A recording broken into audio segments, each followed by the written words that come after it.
on peut déjà prendre un peu de recul après 6 semaines sur toutes ces idées fausses qui ont circulé et généralement qui étaient alarmistes, très alarmistes, il faut bien le dire, toutes ces affirmations présentées comme des constatations et qui ont été battues en brèche depuis le début de cette épidémie. Oui, on voit le virus aujourd'hui sous un nouveau jour. De quoi parle-t-on? Voici les indispensables avec Fanny Veil.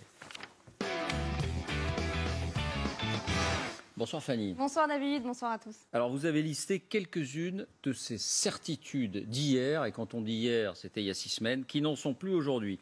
La première, le taux de létalité du virus, le taux de mortalité du virus, qui était présenté comme très élevé. Oui, on pensait au départ que ce virus était très meurtrier. Écoutez. Is a unique virus with unique features. This virus is not influenza. We are in uncharted territory. Il y a encore un mois, l'OMS estimait à 3,5% le taux de létalité du virus, c'est-à-dire le taux de personnes contaminées qui vont en mourir. C'était plus de 10 fois le taux de létalité de la grippe, 0,3%. Mais aujourd'hui, au vu des dernières études, l'estimation n'a plus rien à voir. D'après l'Institut Pasteur, ce taux ne serait en réalité que de 0,53% et ça change beaucoup de choses. Évidemment, ça change effectivement beaucoup de choses. Deuxième certitude, et là on revient un peu à la conversation qu'on avait tout à l'heure, les enfants seraient particulièrement contaminateurs. Oui, c'est effectivement ce que l'on pensait, David, jusqu'au président de la République d'ailleurs, et c'est aussi ce qui avait justifié la fermeture des écoles.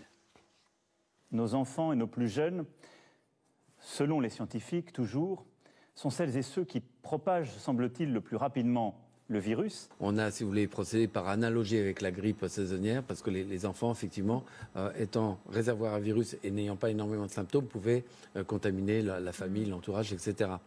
Eh bien finalement, les dernières études arrivent à la conclusion inverse. D'abord, une étude réalisée en partie par Santé publique France, publiée dans une revue américaine la semaine dernière, qui revient sur le cas d'un enfant de 9 ans testé positif en Haute-Savoie au Contamine-Montjoie, l'un des premiers clusters en France. D'après l'étude, avant d'être testé positif, cet enfant aurait continué à fréquenter 3 écoles et un ski club. Au total, 172 personnes.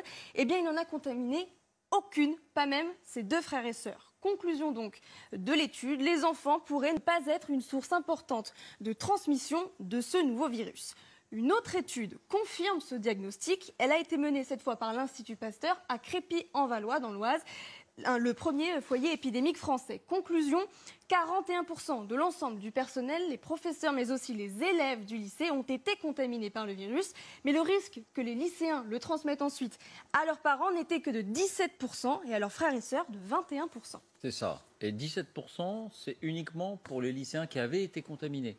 Un lycéen contaminé dans 17% des cas, alors qu'on ne savait pas à l'époque que le virus circulait, donc on s'embrassait, on se touchait, on se côtoyait de très près. Eh bien, pour un lycéen contaminé, dans 17% des cas seulement, sa famille avait été contaminée. La troisième affirmation qui a été battue en brèche, le virus est là pour des mois, rien ne va changer parce qu'il est totalement insensible à la chaleur. Et oui, écoutez ce que disaient les médecins à ce propos au début de l'épidémie. We do not know yet what the activity or the behaviour of this virus will be in different climatic conditions. And it's a false hope to say, yes, it will just disappear in the summertime like influenza. Et aujourd'hui, d'après les médecins, le virus pourrait disparaître avec la hausse des températures. Une étude américaine affirme qu'il serait sensible non seulement à la chaleur, mais aussi au soleil. Exemple, si le virus est présent sur une poignée de porte, qu'il fait entre 21 et 24 degrés avec 20% d'humidité, le virus perd la moitié de sa puissance au bout de 18 heures. Si maintenant l'humidité est plus forte, si elle passe à 80%, il ne lui faudra que 6 heures. C'est donc 3 fois moins. Et la différence d'ailleurs entre les situations dans l'hémisphère nord et dans l'hémisphère sud semble confirmer cela. C'est vrai qu'on en a parlé ici même. Ce constat-là est un peu plus nuancé. C'est vrai qu'avant d'exprimer aussi des doutes, et puis qu'aujourd'hui, voilà, c'est plutôt une tendance qui s'affirme, mais il n'y a pas encore de certitude. Cette étude américaine est intéressante. Merci Fanny. 2 remarques. Évidemment, on ne met pas en cause les médecins, les scientifiques, dont beaucoup ont eu l'honnêteté de reconnaître qu'ils tâtonnaient et puis qu'ils n'avaient pas de vérité révélée.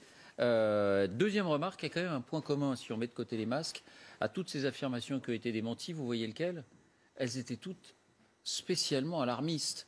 Alors, je ne dis pas qu'il y a une volonté de dramatiser les choses, puis c'est suffisamment dramatique comme ça, et vous êtes les premiers à savoir ce qu'il en est. Mais enfin, est-ce qu'on n'en a pas... Est-ce qu'on n'en a pas rajouté un peu? Et quand je dis c'est les médias, parce que, voilà, faire peur, ça fait vendre. David.